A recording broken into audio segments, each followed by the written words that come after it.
आपको बता दूं अभी कुछ हलचल हो रही है क्योंकि जो कॉन्वॉय है वो पीएम का लग चुका है सौरभ, और मुझे लग रहा है कि अब वो कुछ ही देर में यहाँ से शायद निकलेंगे, क्योंकि अब पहले जो है गुजरात के मुख्यमंत्री बाहर आ रहे हैं।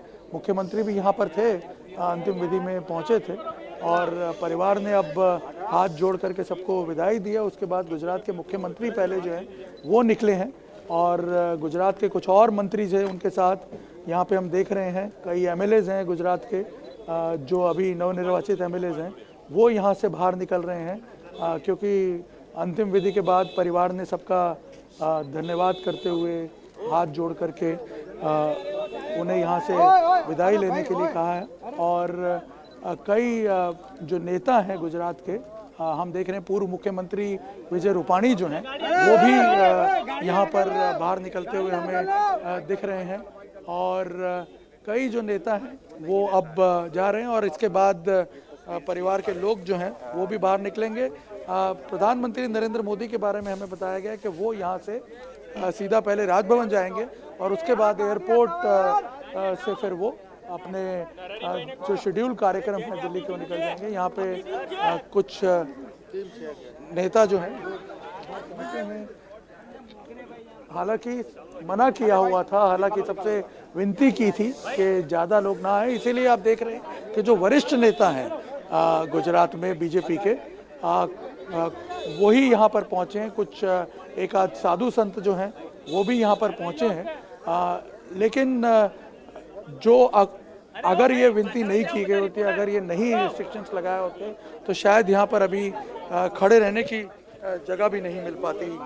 सौरभ, यहाँ पे जिस तरह का मैं जानता हूँ नरेंद्र मोदी को लेकर के और उनकी माता को लेकर के जो लगाव है लोगों के मन में, क्योंकि हमने देखा है कि जब प्रधानमंत्री बने नरेंद्र मोदी उसके बाद कई लोग, आप यकीन नहीं मानेंगे, कई लोग देश के दूसरे भागों से यहाँ पे आते थे उनकी माँ से मिलने के लिए, अलग अलग जगहों से। इनफैक्ट हमने देखा निर्णय एक अपडेट देवेंद्र के पास है प्रधानमंत्री के यहाँ से आगे के कार्यक्रम को लेकर के, क्योंकि अब ये सभी लोग सोच रहे होंगे कि उनकी माताजी के अंतिम संस्कार के बाद, और ये भी खबर है चूंकि पीएमओ के ट्विटर हैंडल से ये ट्वीट किया गया है कि उनके जो आज के ऑफिशियल कार्यक्रम थे कोलकाता जाने में, जिसमें जाना शामिल था, उनमें वो वर्चुअली शामिल होंगे। तो वो तो अब कोलकाता तो नहीं जा रहे हैं, तो फिर वो कहाँ रहेंगे? अहमदाबाद में ही रहेंगे सौरभ। अहमदाबाद में राजभवन से ये वीडियो कॉन्फ्रेंसिंग होगी और बैठक का जो समय है उस समय में भी कोई बदलाव नहीं किया गया। तकरीबन 11 बजे का वो बैठक का समय है, 11 से 11:15 के बीच में, और प्रधानमंत्री नरेंद्र मोदी अहमदाबाद से ही उस बैठक में हिस्सा लेंगे वीडियो कॉन्फ्रेंसिंग के मार्फत,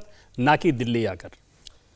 तो यहाँ से मतलब यहाँ का अपना यहाँ के अब कार्यक्रम के बाद सीधे प्रधानमंत्री नरेंद्र मोदी वहाँ पे गांधीनगर में राजभवन जाएंगे और राजभवन में ऑलरेडी वीडियो कॉन्फ्रेंसिंग की व्यवस्था कर ली गई है। और वहाँ पे क्योंकि 2 डेवलपमेंट के बड़े प्रोजेक्ट्स थे, मतलब एक तो रेलवे को लेकर, दूसरा गंगा को लेकर, दोनों से हम जानते हैं कि पीएम नरेंद्र मोदी काम को लेकर कितनी ज़्यादा संजीदगी दिखाते रहे हैं। तो उन्होंने ये खास निर्देश दिया था कि पारिवारिक वजह से मुझे वहाँ जाना पड़ रहा है, लेकिन इस बैठक में मैं शिरकत करूँगा और बैठक बिल्कुल भी टाली नहीं जाए और जो शेड्यूल था उसी शेड्यूल को फॉलो किया जाए। तो अब से थोड़ी देर के अंदर जब यहाँ से हो जाएगा तो प्रधानमंत्री नरेंद्र मोदी निकलेंगे और लगभग 11 बजे के आसपास वो बैठक शुरू होगी। वैसे परिवार में जब कोई ऐसे कोई निधन होता है तो आमतौर पर उसके बाद भी परिवार जो है बैठता है और भी कई आयोजन होते हैं।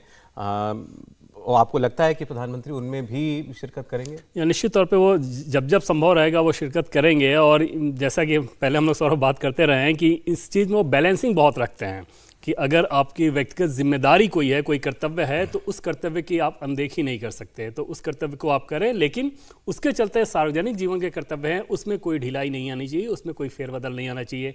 तो अभी क्योंकि वो अहमदाबाद में हैं, अब आगे का देखना होगा कि मुझे बहुत आइडिया नहीं कि वहाँ के जो संस्कार हैं वो किस प्रकार के होते हैं, कितने दिन के होते हैं। लेकिन प्रधानमंत्री नरेंद्र मोदी अगर जरूरत रही तो वो जाएंगे। बिल्कुल ठीक जी। निर्णय बता रहे थे, आपको अभी लगातार बता रहे थे कि वहां पर जो बाकी नेता जो आए थे और जो लोग वहां आए थे, हालांकि मना किया गया था कि भीड़ ना लगाएं वहां पर, लेकिन फिर भी प्रधानमंत्री से जो लोग वहां स्नेह रखते हैं और जो आदर भाव रखते हैं और हीराबास को जानते हुए वहाँ पर उनके लिए जो आदर भाव रखते हैं, बहुत लोग पहुँचे थे। बहुत सारे लोग, पुराने नेता, कई पूर्व मुख्यमंत्री वहाँ पर आए हुए थे। वो अब वहाँ से रवाना हो गए हैं। भूपेंद्र पटेल मुख्यमंत्री गुजरात, वो वहाँ पर थे, उनको आपने देखा वहाँ प्रधानमंत्री से बात करते हुए, वो भी अब वहाँ से निकल चुके हैं और हो सकता है कि प्रधानमंत्री भी अब थोड़ी ही देर में वहाँ से रवाना हो रहे हों, क्योंकि जैसे आपने भी बताया निर्णय और देवेंद्र जी बता रहे हैं कि राजभवन जाना है प्रधानमंत्री को, और जो उनकी ऑफिशियल मीटिंग है वो अगर 11 बजे के आसपास शुरू होनी है तो शायद थोड़ी ही देर में प्रधानमंत्री यहाँ से निकलते होंगे।